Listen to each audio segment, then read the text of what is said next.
Hello, everybody. Welcome to today's Daily Living webinar on home solutions for greater independence. We are glad to have you join us. My name is Sarah Fuchs, and I am a senior specialist with MDA's community education team. Today's learning event is a part of our larger MDA community education program, which focuses on bringing the neuromuscular disease community together around education and resources. Be sure to visit the community education section on mda.org for a complete list of all of our programs and educational materials. We are recording today's event, and it will be posted to watch on demand in just a few weeks. Everyone registered for today's session will receive a link to the recording via email when it is ready. Please know that all phone lines have been muted, but you can still ask questions. We'll have a Q&A session at the end of our speaker's presentation. You can submit your questions at any time using the chat feature. Feel free to send them in as they come to mind, and we'll address them after the presentation. Please keep in mind that we may not be able to answer questions specific to your individual situation. For personalized guidance, we recommend reaching out to your healthcare provider who is most familiar with your needs. If you are looking for resources, the MDA Resource Center specialists would love to help. We will be sure to include information on the Resource Center in the chat, and we'll share additional information at the end. Just a reminder that our goal today is to share information and resources in a supportive space. We appreciate your kindness and respectful participation in the chat. We'd like to thank the generous sponsors of today's program, Amgen, Edgewise Therapeutics, and Mitsubishi Tanabe Pharma America. Their support helps make programs like these possible. For over 75 years, MDA has led the way in funding research to accelerate the development of new treatments, expanding access to care in clinical trials through the MDA Care Center Network, and advocating for access and inclusion for the neuromuscular disease community. To learn more about MDA, including a complete listing of all of our programs, please visit www.mda.org.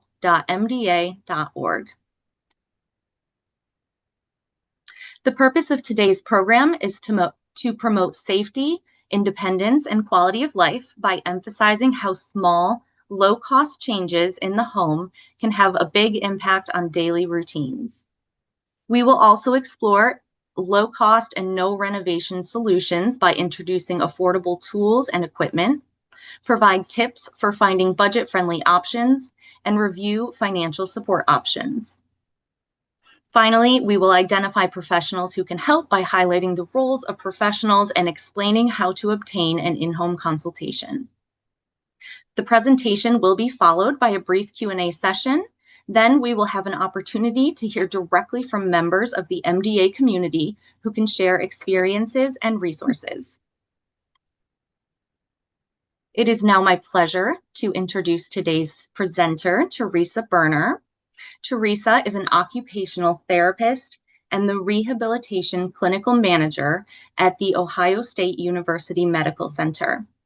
With over 31 years of specialized experience in seating and positioning and adult neurorehabilitation, she is a nationally recognized leader in the field of assistive technology and rehabilitation services. Certified by Rehabilitation Engineering and Assistive Technology Society of North America, or RESNA, as an assistive technology professional, or ATP, Ms. Berner oversees both the Assistive Technology Center and the Adaptive Sports Institute at OSU, driving innovation and excellence in patient care and community engagement. Theresa, thank you for being here, and I will now turn the time over to you. Thank you. Thank you for having me. I am really excited to share this information with everybody. As Sarah mentioned, I am an occupational therapist, and I have been at this for quite some time. So in my career, I've seen from all the adaptive equipment was medical supply that you had to go through a formal process. now to Amazon. So I've seen quite a spectrum, and I hope that I could share a lot of ideas with you. Some of them may be familiar, some of them may be just kind of to spark an idea. But I am going over a lot of equipment. I have no financial connections to any of the equipment. I don't have any favorites or just, I'd like to try to say that in the beginning that I have no preference. So as she said with the objectives, I'm hoping to hit on safety, independence, and quality of life with some low cost options. I do have some higher cost options, more topic related, to warn you that this might seem like it's a simple solution, but it's actually really expensive. So be cautious before you jump into it. So when I talk about all of this equipment, I always like to talk about funding, because early in my career, I had a physician that said, we could recommend a house in France, but who's going to pay for it? And so I always struggled with, being able to disclose everything that's available, or what do I share what is only fundable? And I've never really come to a solution other than it's my obligation to share what is out there. The piece that's been hard is the reimbursement, because some equipment has reimbursement by insurance, and that's where durable medical equipment and complex rehab equipment comes in. But there's probably as much or more that is not covered by equipment, and because it is what I'm calling not coded. So as we kind of go through, I'll share that context with you. When you talk about home modifications, you could talk about basic mods and rearranging rooms, but I'm going to spend time talking mainly the bathroom. And sometimes it's hard to do if you're not able to pull down walls or do some construction. And I'm going to give you some ideas on things to look for. After I kind of went through it, I just wanted to share that I don't agree with this, but typically Medicare is not going to pay for anything in the bathroom.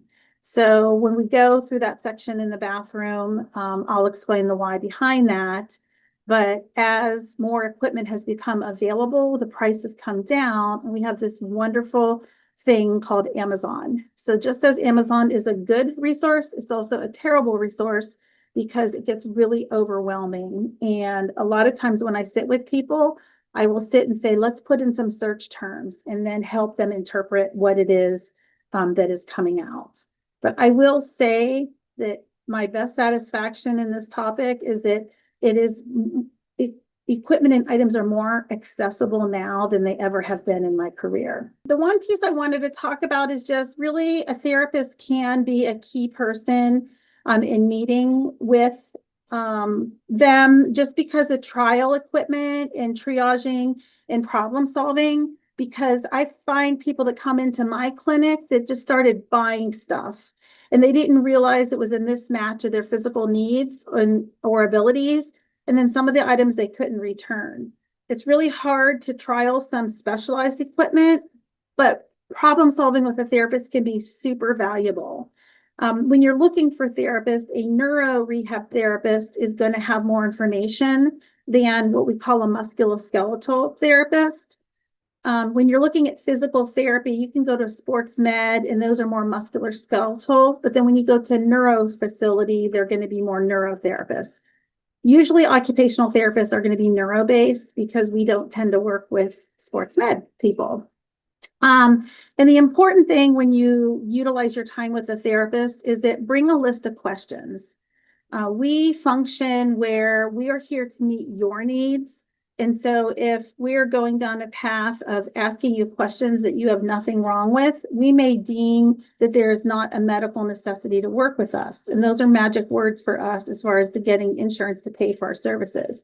But the more you can come to an appointment with a list of things that you can't do, or things that you want to do, or things that are hard to do, then you can start getting more time with a clinician. And I say that because a lot of these pieces of equipment have to do with more the detail of the person's needs and abilities. So a therapist will do an assessment to see what is difficult for you. They'll look at your body functions. Think about an average day, and also think about your worst day, because we're only seeing a quick snapshot of you at the assessment. And the word skilled therapy is what I mentioned before. Sometimes people come to me and say, oh, the therapist didn't have anything for me to do. Well, then I say, well, what did you tell them you needed to do? And it's that art of making sure that we show insurance companies that we have a specific topic that we want to address with you. We set plans, we set goals, and then when the goals are met, we have to do that terrible word discharge. But people can have therapy in and out of their lifetime. It's not a once and done. Maybe you do about the therapy and then you go through your day and you realize you've come up with some new ideas and you can go back to therapy and start addressing some of those new ideas. And so that's where I said they can occur throughout the lifetime. So now just jumping into some low cost solutions. A common thing that an occupational therapist will do is we work on self-care. So I'm just going to kind of go like clockwork. If someone comes to me and says, my hands aren't working, I have a hard time navigating buttons, there's a fancy thing called a button hook assist. Now, if I go to the bottom right corner, which is like maybe 5 o'clock on the screen, I've had people bring this thing into therapy sessions, and it's something, all of these you can get off of Amazon. And when I say that, it is pretty inexpensive. So this on the bottom right has different gadgets and things that help people that don't have good dexterity. Back to the button hook. There's ones that in the middle of the picture, they have a little hook on the end, and maybe you use that to pull up a zipper, or maybe you use that to open something. And so some of these little tricks of the trade, some people keep with them, or maybe someone keeps on their nightstand. In the middle here is something that many of you may have had. It's a reacher. And again, the thing about a reacher is you could usually find these at a Target or a Walmart, CVS. Obviously, I keep saying like everything you can find on Amazon. I don't get paid by Amazon, but it's just an easy way to get things for somebody that might be in a rural area. So with the reacher, you can see here that it comes around something. And so when you look at different reachers, this one has a curved end and it has a grippy part inside of it. And so if you want to be picking things up that have different weights and different sizes, this may be a nice reacher for you. There's other ones that just have a flat kind of pinchy part, and then they may be for picking up papers or moving things that aren't necessarily heavy in nature. You can pick things up off the floor. You can pick things up that are up above you. You can pick things up that are out of reach. And sometimes people just, again, keep these with them wherever they're going to be doing more of their activities. This one happens to fold up, so you can stow it, but there's ones that don't fold up. This little gadget on the right is something that I actually had gotten my father. He had a hard time sit to stand, and in a car, this person happens to be the driver, but it works for a passenger as well. This little silver part hooks into the door of when your door opens, it's where the clamp where your door shuts. So we essentially keep it in the little spot of the door. And when someone's ready to get out, you just take this grip and you put it into the side of the car, and it helps you with a sit to stand. It's very durable and it gives you a lot of leverage, and it can help somebody get up from a lower surface. You don't think about cars being low, but traditional sedans tend to be lower than like a kitchen chair. So getting up out of it, that's what makes it hard. SUVs and minivans tend to be a little bit higher, so that may or may not be a problem. But this is something that can help kind of moving around. Staying along the topic of self-care, these colored handles are something that I always encourage people to get. When you have limited grip, it becomes hard holding on to things. So the way I explain it to people is if you're holding like a spoon that has a narrow grip, and if you widen that grip, you end up increasing the surface area for your hand to hold on to. It actually makes it easier to hold on to things, and it doesn't require as much of that prehension strength. So these tubes come with different diameters. So this is a thicker one. If you could visualize like a dry erase marker, This, or maybe it could be a handle of a brush. This one is like for a razor, or if you think of like a toothbrush. And then there's one for utensils. Where these came about was it's pipe insulation. So you literally can go to Lowe's or Home Depot and go to the pipe insulation, and there's different diameters, and you can just get a big sheet of it and cut them up for the different things that you need to use around your home. Getting in and out of bed. I I was doing a lot of reflection when I was writing this, because as my parents have aged, as an occupational therapist, I'm always trying to sprinkle my knowledge around to them. But my dad had a hard time getting up. And so I've talked to a lot of my patients about a bed rail. And so sometimes I've talked about, if you think of kids like toddlers, they have that just bed rail that's just a reminder that this is where the edge of the bed is. They actually sell these single bed rails, and it goes underneath the mattress. So the weight of you laying on the bed is what's holding it in place. You can put it up high, or you can put it down low. You can put it wherever you need to. And it's a really good part that it gives you leverage. My dad had a hard time getting up. And so this has a hospital bed that has like the head of the bed higher. Because we didn't have a hospital bed, I ended up just taking extra pillows to create this wedge position. And at first, I actually moved this up because he needed to kind of lean over to turn himself, and he needed that leverage point up. But having it down further, it just gives you a different point to connect. Another idea of getting people up is that they have these bed rope ladders, and the picture on the right shows that it's hooked to the bottom of the bed. So somebody essentially can just pull themselves up, as you would think of like the ladder. This middle one is one that just has different rings. They're like further apart. But if you think of the idea of pulling yourself, I also took a gait belt, which is a belt that goes around your waist when someone's helping you transfer. And I hooked it on this side so that when my dad was wanting to get up, he would just use it and pull it like as a lever. So these are some simple ideas for bed management and moving around in bed that can be pretty cost effective. Unfortunately, these are not covered by insurance. And so these are some things that you could, find or make. I love sewing. And so I'm always into getting strapping material and making things like the bed ladders. So moving into the bathroom, right now I'm just going to talk about bathing and grooming, and then later I have more about physical bathroom.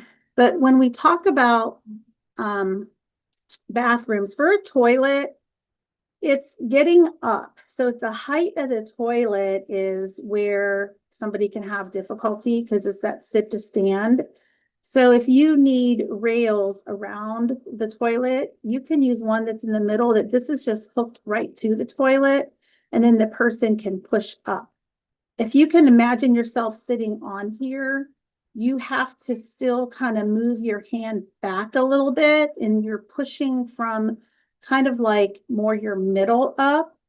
Some people need to push more in front of them. And so what I've done is I put a walker in front, and then they kind of use one hand on this rail and one hand on the walker.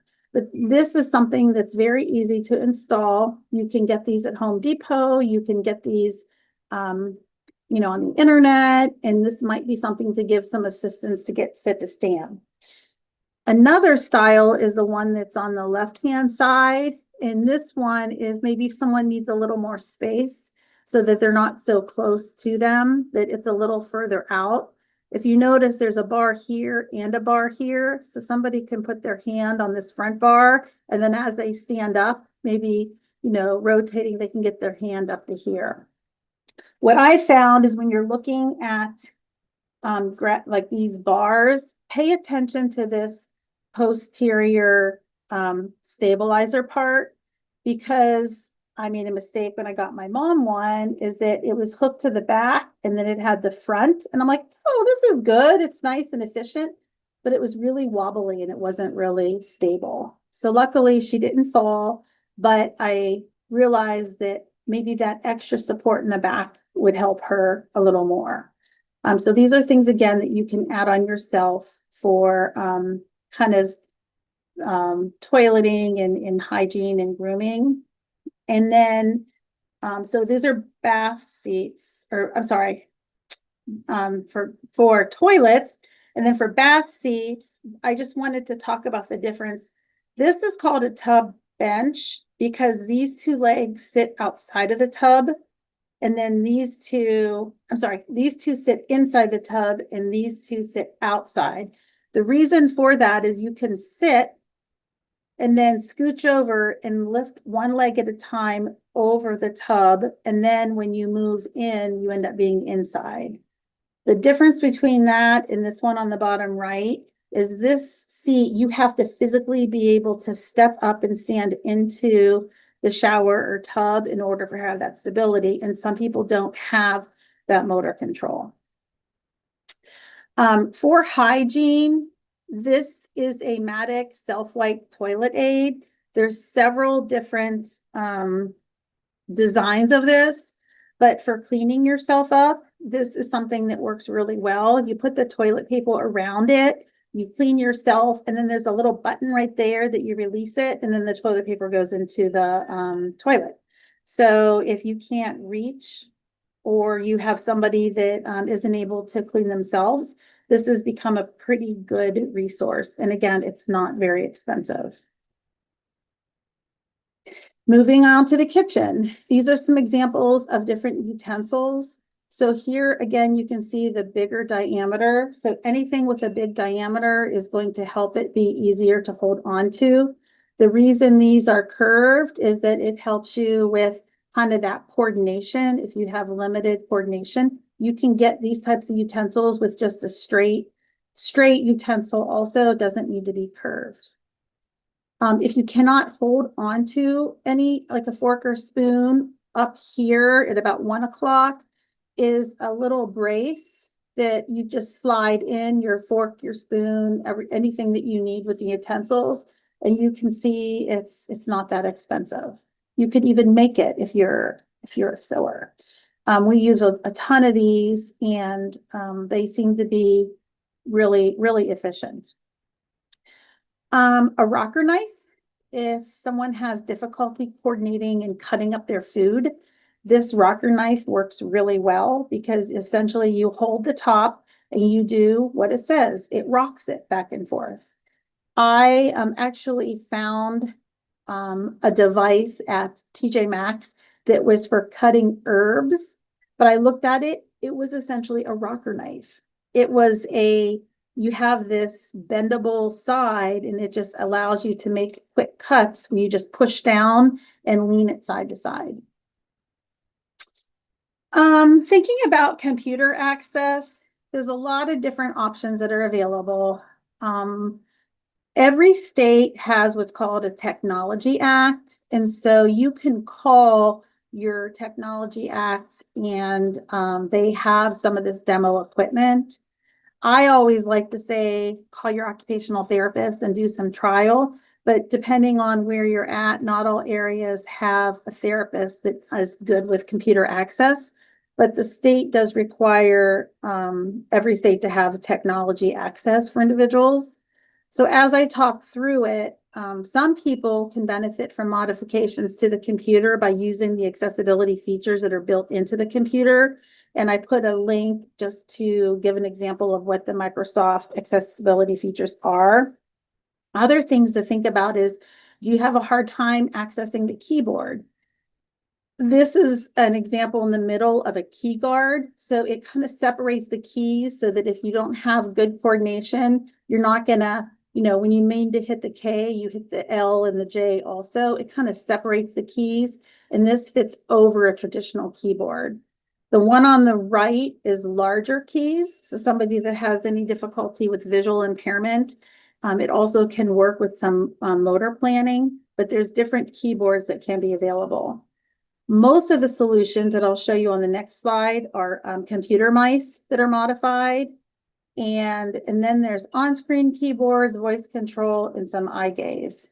Before I leave this slide, this guy on the right is another example of a typing aid. And so just like with the splints that you hold utensils, if your hand sits into this cuff, and then this allows you to use this end for typing.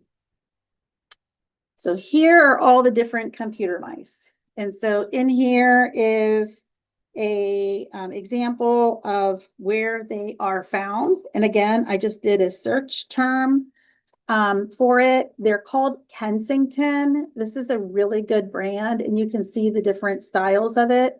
And what this does is it allows you to move the cursor around with this big ball. It's like the palm of your hand, and then you can rock your hand left or right to do that clicking. So just like with the regular mouse, you have to use your finger to do left click, right click. Well, here you just put your hand on it and you just turn it left and right.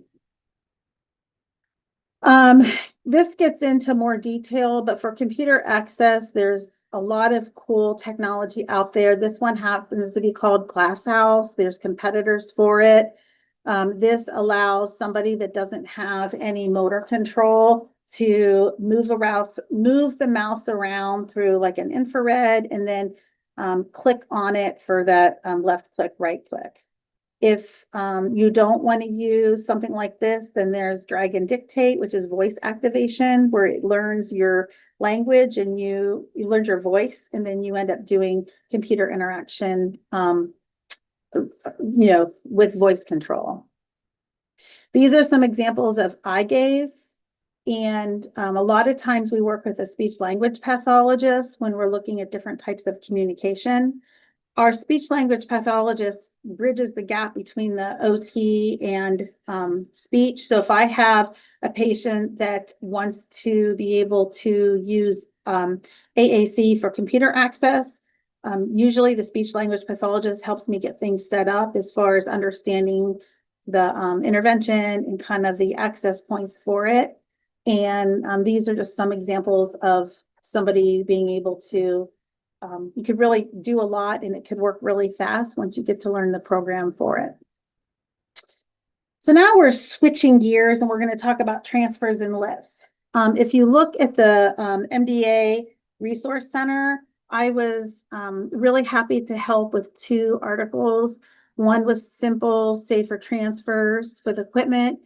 And then this bottom one was talking about Hoyer lifts and beyond, choosing the right lift, and it talks about things to consider. I would look them up if this is a space that you're wanting more information on. So essentially with dependent lifts and Hoyers, my opinion is that they work really well when you need them as protecting the caregiver, but they can be bulky and a little bit big, so they're not always good to travel with. I do have people that travel. I had a former patient of mine that his family, they just went on a cruise, and he took a ton of pictures, and they brought a Hoyer, and I had no idea the accessibility that they were able to get on the cruise line. And so they planned ahead, they knew what they needed, they knew what the cruise line had, and they brought it along. And you just need a lot of planning, and you need some place to be able to store it. A lot of people say, well, what about getting off of the floor?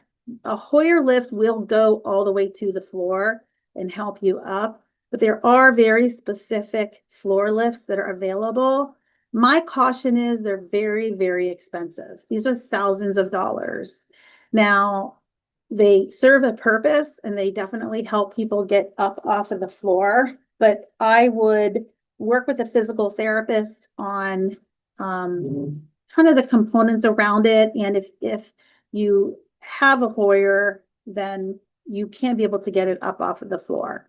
And so the whole fall risk is something that if you find you're not trusting yourself, and you're not reliable or safe when it comes to moving around, another reason to get with your PT and see what solutions they have.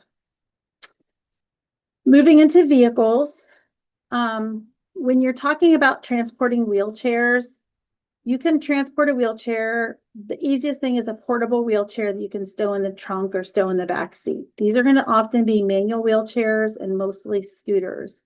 When you start getting into powered mobility, most of them do not come apart. There is a manufacturer that has a portable power chair that serves a purpose. I see it in the airports a lot, and it does fold. Anytime you have something that has a really good feature, you just have to be aware of some of the sacrifices. So a portable power chair is wonderful because it's portable, but it doesn't often have a long charge, and it's not going to be very durable. So I do know people that use it and have it for those times when they're not able to transport their power chair. But right now they're not covered under insurance because remember that word coding? They don't have a code. It's more of a consumer product. So again, have a conversation before you invest in purchasing something. So most power wheelchairs need to be transported with some type of lift. So there's a rear lift on a vehicle, and there's lifts into a vehicle, and then there's the adapted vans. When you start looking at that space of transportation resources, look at this word. NAMEDA is a National Mobility Equipment Dealers Association. When you go to talk to somebody about modified vehicles or lifts for vehicles, make sure they're a NAMEDA dealer, because NAMEDA has, you'll see, a quality assurance program. They have education, advocacy. They're making sure that the person selling the equipment is doing it in the right manner for the right reasons and has the assured whole service delivery process in mind. So every state will have a list of NAMEDA dealers. So what are these lifts look like? Again, I don't have any ownership to any of these, but these are all called Bruno. That's a manufacturer. So Bruno electric wheelchair and scooter lifts. So you can see that this is mounted inside the rear of a van and maybe some SUVs, and there's a lever arm that goes down and it hooks on to the scooter, lifts it up, and then you can swing it into the van. Most of the people that need to be able to do this are not the person that is using the equipment because it takes some maneuverability. The middle one shows a lift that's added on to the vehicle. You need to have a hitch on your vehicle. And this one on the right is a picture without a chair on it. And so what you need to be aware of for these is what is the weight of the lift and what is the weight of the equipment or chair that you're towing, because the vehicle needs to be able to hold the weight of this in order for the transportation. So those are some examples of questions that you need to ask when you're trying to find options for transporting vehicles. And the ideal that isn't always the best solution because of the cost is adaptive vans so that you're able to transport the person in. So I call it occupied person. So the person is in their wheelchair, they drive up or they're being pushed up into the van and they stay in their vehicle while they're moving because the chair is tied down. So this is the ideal, but sometimes it takes some planning in order to get to that position. Moving along, I think there were some questions on smart home. So what is smart home? I feel like the technology has just exploded. And so essentially, just to get us on the same page, a smart home is your place, a residence equipped with various connected devices. A connected device can be a light, a lock, a thermostat, a speaker, cameras. It can be, what do you need in your home to help you do something that you're having a hard time doing? Sometimes they communicate with each other, but sometimes you may have light bulbs just that are, they work independently. Sometimes you have, speakers that are just connected to your phone, but you can also have a full home automation. This is where I find that people that are really naturally tech savvy can take the resources and integrate them very, very easily. If you're in my camp, I've had to kind of learn it as I go and I get really overwhelmed. So I need to think through it step by step. There is this connected queue. It was a list of building your smart home of where to start. My other experience is that I have seen grants that are out that you can use. We call them a quality of life grant, where you can get like I'm just gonna make it up, like iPhone, a hub, or like an Echo. Please make sure that you have tried it, that you have a way of using it. And some of the grants come asking for a therapist evaluation. And the reason for that is we just don't want the equipment to get abandoned. So here are some pictures of what different things look like, different things that are on the market. And again, this could be a whole presentation in itself. Smart locks. I do find that people use these smart locks. The nice thing about the smart lock is you can touch on the code. You can use it from, let's say, an Apple Watch. You can also share it with caregivers and you can change the code. So if I have someone coming in to help my mom and I give them the code, and then that person maybe we separate from because it wasn't working that well, as far as the safety, I want to change the code for the next person coming in. If you're in that situation, I didn't put a picture of it, but external cameras so that you can see who is at the door, or there's different doorbells and there's lots of different resources, but thinking about access points. But this happens to be one of the companies, and there's a link at the bottom here for what this product is. I've seen them at Lowe's also. And so the idea is there a way that I need to secure my house that I don't need to use a key? When I searched smart home on Amazon, I found a whole section. So you can just play, navigate, and as I said, in my career, as I've seen it evolved, it used to be this Salmons Preston was the medical equipment company, and it's the only place you can order it. And it was all very specialized and everything was expensive.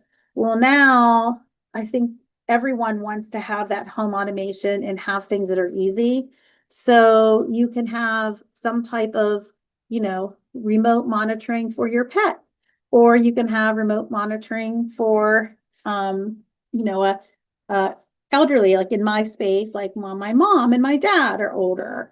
And so when you think about what the need is, you could really start navigating a lot of options that are out there. And that's where, if you're not naturally tech savvy, taking some time and working with a therapist at something like an assistive technology center.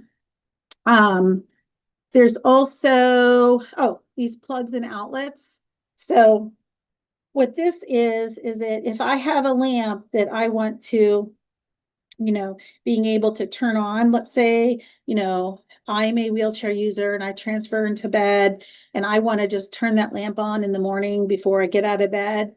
I plug my lamp into this little plug and then plug this into the wall. So this becomes the interface between my lamp and my home wiring. And then there's a button that I have that would be able to essentially communicate with this and turn it on. So that's what they call using your home wiring without doing complete renovation. So there's all kinds of plugs and outlets like that. So when you want to start doing more home modifications, what do you look for? I would ask for a home equipment company to do an in-home assessment. You're not committed to anything, just ask them what they think. I was in clinic a few weeks ago and a family said that they had a family friend that wanted to gift them a renovation. And so they had someone that was physically going to do the renovation, but they needed to know what and how to do it.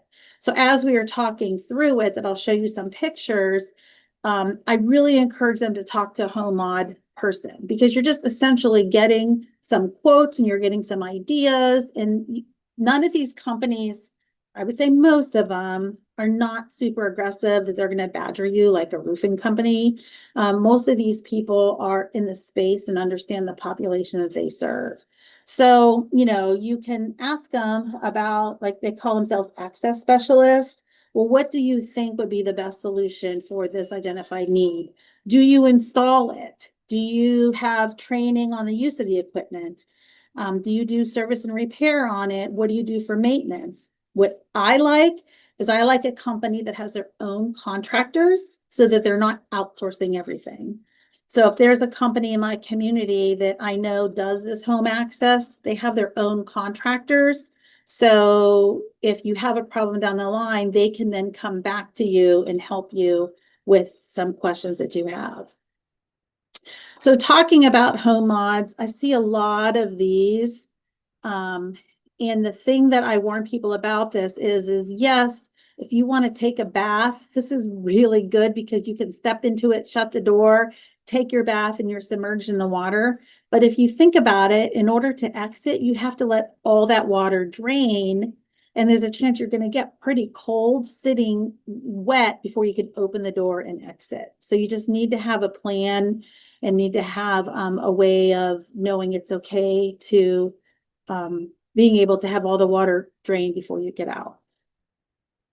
The picture on the right, what I wanted to show you that I thought was interesting is they have before and after. So when you first look at it, it's like, okay, it looks like the tile's older. Oh, it looks like this is pretty nice. But look all the way to the bottom. Do you see this red box? Look at the step that you now have to get into the shower. And look at the old system. It had probably a half an inch. So this old system is actually not that bad because there's half an inch to step into, and the new system requires a higher kind of step up. So these entries are areas that I feel get really overlooked. And so depending on what your need is, you want to be able to think about, like, even though this is maybe 2 inches, that makes a pretty big difference if you have limited lower extremity strength. So I, would maybe not change this base. And also it looks like this has a lower shower head. And so if you're going to sit, put a tub seat in here or a tub bench in here, having the water come from all the way up here onto you as opposed to right here. This one on the right to me doesn't seem like it's much better. So now looking at some of these pictures, this one on the left was, I just did a Google search for accessible showers. Same thing, look at this step up that you need. So you need to be able to step up into it. And then these benches are really, really common. My experience is that they don't always have the support that is needed. Remember, you're going to be sitting on these. It's going to become a wet surface because you're taking a shower. And so I don't find, unless you're small framed and have good trunk stability, this might be useful for like an endurance, but it might not be useful for somebody that has more impairments. Love the handlebars. Love that there's a portable, like a handheld shower here. But there's also quite a distance between if somebody is sitting and then they can't, reach to turn this on and off or change the temperature. So then you need to think about the sequence. Well, I'm going to stand up, turn it on, then I'm going to have to walk when there's water, it's being wet, and sit down. I would rather have a seat right here that you can reach to it. The top right is an example of where I think it's easier. You don't have that lip, but yet this is going to stop the water from coming out. So when you think about any progression, you may initially be able to step in and up and over, but there's a point where if you're not able and you need what's called a roll and shower chair, getting a shower chair up over this lip on the left is going to be pretty tough. And so if you had to do one shot at doing a modification, this would be the gold standard. So looking at other types, if you cannot renovate anything, there are shower tub seats that this person just slides. So you would transfer, slide over, and then you're in the tub. This is a bath lift that you can, this sits inside a bathtub and it lowers you all the way to the ground. Super expensive, but it is out there. And then this is what's called a roll-in shower chair. So in this picture, you can't roll it into the shower because this is a tub, but this rolls over a bathtub. I'm sorry, my gosh, a toilet. So if you can think about it, if you had the ability to have a roll-in shower, this seat, you can roll over the toilet, do your business, and you can roll it into the shower. This is one of the only things that can be covered by insurance because you start in your bedroom and transfer onto it. And it actually has components similar to a wheelchair. So it requires a therapy evaluation. Thinking about, okay, I have no ability to renovate. I have no space to do anything. What do I do? This little guy right here is a camping shower. So I have had people that have used this because you can set it up almost anywhere. When it's warm, in warm temperatures, I've had people set it up on like an enclosed, like an area with privacy, like a patio porch. I have had people have like a laundry room area that they set it up in. Obviously, it's going to take a lot of not wear and tear, a lot of setup and a lot more. But if you physically have no space and you want to take a warm shower, this is a camping tent that I have had people use.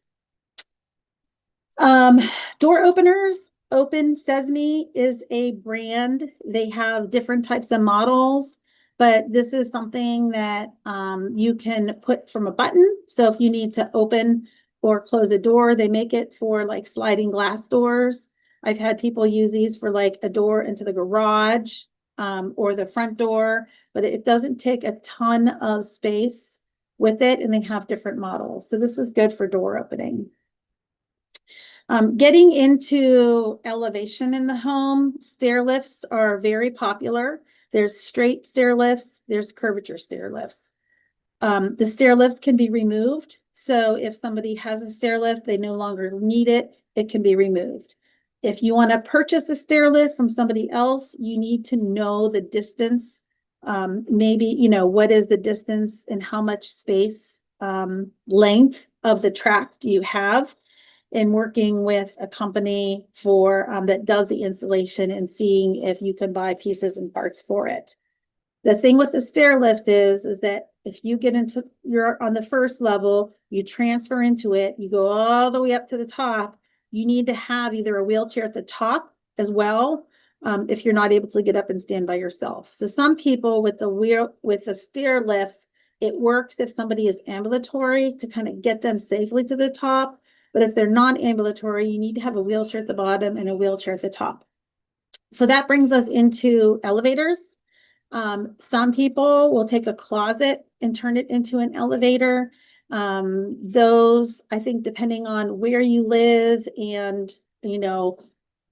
I guess the industry, I've never seen anything formal about how it improves or decreases the cost of the home, but I think that more and more people can benefit from accessing, because the whole theory of universal design is it helps the person with mobility impairments, but it also helps family members. So if you need to have laundry up and down, or you need to carry groceries because you're going from your outside to the inside, this is a lift.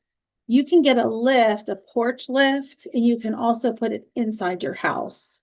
So it's going to take more renovation, but lifts are becoming more and more popular. When you want to do ramping, this is really important. You need, for every 1 inch up, you need 12 inches out. And that's to give you the slope that is ADA accessible. So that's where your home renovation person can come and help you, because they can give you ideas on how much square footage you need. And sometimes, depending on how high the height is and the amount of distance, it may be more cost effective to get a stair lift. So going back to, oh my gosh, is insurance going to pay for it or are they not? I do see Medicaid waivers being used a lot. Every state has different rules. In Ohio, we have, I think, 15 different waivers. You need to understand the rules and the distribution of it. Some of the waivers require a denial from Medicaid. If something is not coded, there's nothing that can be submitted. The other thing is some of these companies don't process Medicaid paperwork, so you need somebody to get the denial. So if you have a waiver, please talk to your waiver case manager. If you don't have a waiver, talk to a social worker or, call the Medicaid office to see what the eligibility and criteria are. I'm seeing lots and lots of nonprofit grants, quality of life grants, really looking at the MDA Resource Center can be a phenomenal resource for you because they're doing the work to keep up to date on things. If you're a veteran and you have a disability benefit to whatever disease or injury process you have, work with your VA prosthetic division. VA does cover a lot of things that the private sector does not. Talked about insurance coverage. Most home modifications are not covered. If you're in the space of vocational rehab, if you have career goals, job save options, Evoke Rehab may be an option. If you fit into that profile, they are very, very helpful. If you are still working, you need some modifications for your job with like the computer access that I was talking about, go to your HR department and see what their rules and what their process is.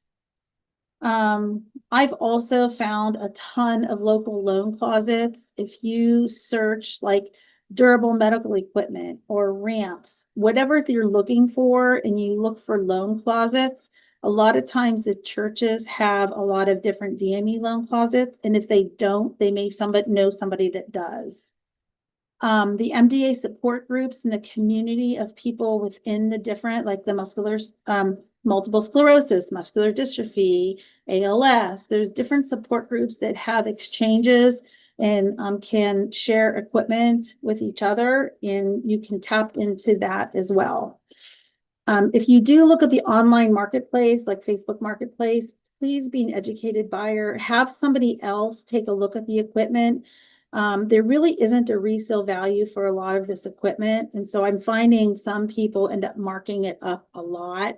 I also find that with like power wheelchairs, maybe the loved one didn't use the chair as much as they needed to. And so somebody's trying to sell it. Just be educated on what you're getting and making sure that you're an informed consumer. And then the last thing is, the Office on Aging will also have some different resources that are available, but I really think your MDA Resource Center is going to be your first point that you should go to. So there it is. And so if you have not seen it before, please take time to look at it. There's an MDA toolkit. What I really like about this is it has resources to help you organize and document the different pieces of equipment. It gets really easy to blur. Oh, I got my bathroom equipment from this person, but I got my wheelchair from that person. And who did I call for the ramp? Some of these companies are becoming so specialized that they only handle one part of it. And so it's, whether you're online, I'm still a physical paper person, but there's some really nice resources in this MDA toolkit to help you keep everything sorted out. And we made it. So I know I only have maybe 8 minutes for questions, but I'm going to kind of pause and turn it over to Sarah. Yes, thank you so much, Theresa. That was so helpful, and you addressed so many questions that were asked upon registration, so I appreciate that. We will jump right into the questions. We had a couple submitted here in the chat. I tried to keep up with what you were answering, so I'm going to do my best. I apologize if anything gets repeated. So where is the best place to look to purchase a high-low bed and a sit-to-stand? You talked about those options a little bit at the end, but what do you think is the best place to start looking? So when you go looking for companies, there's complex rehab providers that have the power wheelchairs and they have the more complex mobility equipment. Those people don't often cover what's called durable medical equipment. So look up durable medical equipment, and it's going to be a home equipment company that does hospital beds and patient lifts and bathroom equipment. Thank you. This person submitted a question. It sounds like it says different ways to get up from a toilet with one grab bar when you're used to having one on both sides of you. Sometimes putting it in front of you is going to be better. And so if you have like a walker that you can put in the middle, because if it's only to the left or only to the right, then I can see how you would be unbalanced. Some people, there's also a grab bar that's like a pole that goes from your ceiling to the ground, and some people can grab the pole and pull themselves up. Great ideas. Thank you. Um, how to make bathrooms without enough width to allow for larger wheelchairs more accessible when you can't tear down walls. That's always tricky. Sometimes a power wheelchair, many times it may not fit into the entrance. That's where a shower chair or a transport chair, an alternate piece of equipment may get you through that doorway easier because you're not going to have kind of the motor and the surface of that chair underneath you. And so you may need a piece of equipment just to enter into the bathroom. And that's the route I would go. Great, thank you. You talked a little bit about lifts.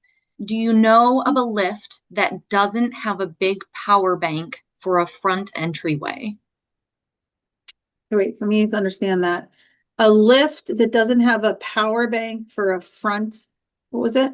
A big power bank for a front entryway. So it sounds like they want a power lift, but one that doesn't have a big power bank. I would need to think about that, but thinking that when you say power bank, is that like the motor? I would probably go to like a home modification company that services the lifts and ask them for different models because it's going to have to do with the weight that it's lifting needs a certain power bank associated with it. Great, thank you. Um, do you have a suggested or favorite brand of kitchen equipment that offers a variety of solutions? Kitchen equipment as far as like I need more information. Like, Yeah, are you I'm not thinking, sure. yeah, Do you have any favorite or suggested brands I would in say general? I'm not a specific brand. I will tell you that my son got, it looked like a toaster oven, but it was an air fryer oven. It had multiple features to it. It was small enough that it can sit on a counter. And what I noticed, I'm always thinking my brain is always a therapist. I was thinking that because it sits on a counter, you wouldn't have to get down into a stove and deal with a big open door with heat. And so I liked that it was a tabletop that had more accessibility that can have multiple features of cooking. So I'm going to go with that one. Great, thank you. Do you know about how much it would cost to get someone to come in and set up a smart home? That's a really good question. There's different ways around it. If you're purchasing the devices from them, sometimes they would come up and set it up for you. So if you go to like a tech company that can do it, then they sometimes will built into the features of the equipment you're purchasing, it comes with setup. Some of the Office on Aging and the different Voc Rehab that are working with like home renovation people happen to have a curiosity and interest on setting it up also. If you buy everything yourself and you need somebody to set it up for you, you may have to pay a fee just for their time. The last option I had is I always love tapping into students. So sometimes people need service hours. And so you can see, all these young kids are such whizzes with setting everything up. You can see if you have any friends or family or any communities or churches that have high school kids that need service hours, and they can come in and set that up for you. That is a great resource. Thank you for sharing that. Um, you talked about stair lifts. Someone wants to know, how much do stair lifts cost and are they covered by insurance? So unfortunately, they are not covered by insurance. Sometimes I think, like I said, the VA would cover it. Sometimes a voc rehab may cover it, and sometimes a waiver may cover it. But the lift is going to have to do with the design of the stairs, like how many steps, how steep is it curved? I would say it would be several $1,000s is a starting point. Somebody did ask would you find a quality of life grant opportunity? I do just want to jump in and say we are going to be discussing MDA's new grant program for DME at the end of this presentation. So we invite you to stick around for that. Do you have any other quality of life grant opportunities you'd like to discuss? Like I said, I would use the MDA Association, the Resource Center, as a hub. Another organization that I've worked with is United Spinal. And even though the word, it is not for just people with spinal cord injuries, it has a wide variety of disabilities in United Spinal. And if you go, they have like common grants that are available. You need to read through and look if there's any eligibility criteria. And then again, if you have a local church and any local communities, there's just really so many out there that you can just start doing some search terms. Great, thanks. We truly appreciate everyone taking the time to join us and all that you do for the MDA community. I'd like to thank today's program sponsors, Amgen, Edgewise Therapeutics, and Mitsubishi Tanabe Pharma America. We appreciate their support of our programming. This year marks MDA's 75th anniversary. We remain committed to honoring this legacy by building on the impact we've made together and continuing our momentum toward transformative progress for people living with neuromuscular disorders. To learn more, visit mda75.org. I want to be sure to mention MDA's new Equipment Assistance Program, which provides support for individuals and families who need help obtaining essential mobility or medical equipment, helping promote safety, independence, and participation in daily life. Through this program, eligible individuals can receive assistance with such items as wheelchairs, lifts, and other durable medical equipment that may not be fully covered by insurance. The goal is to reduce financial barriers and ensure people living with neuromuscular disease have access to the tools they need to live more independently. Please click on the link in the chat or contact the MDA Resource Center for more information. MDA offers several programs for the neuromuscular community, including community support groups, which we just discussed, MDA Summer Camp, youth mentorship, and more. We again invite you to join the MDA community. Joining is free and will help you stay up to date on our programs as well as the latest research. Please scan the QR code with your smartphone or visit the link in the chat. We'd love your feedback. What worked well for you in today's program and how can we improve next time? Please take a moment to complete the short survey that will appear right after this webinar. Your input helps us make future programs better. If you have any questions or are looking for support or resources, please contact MDA's Resource Center at 1-833-275-6321 or via email at resourcecenter@mdausa.org. This concludes today's webinar. Thank you for joining us, and we look forward to seeing you again soon.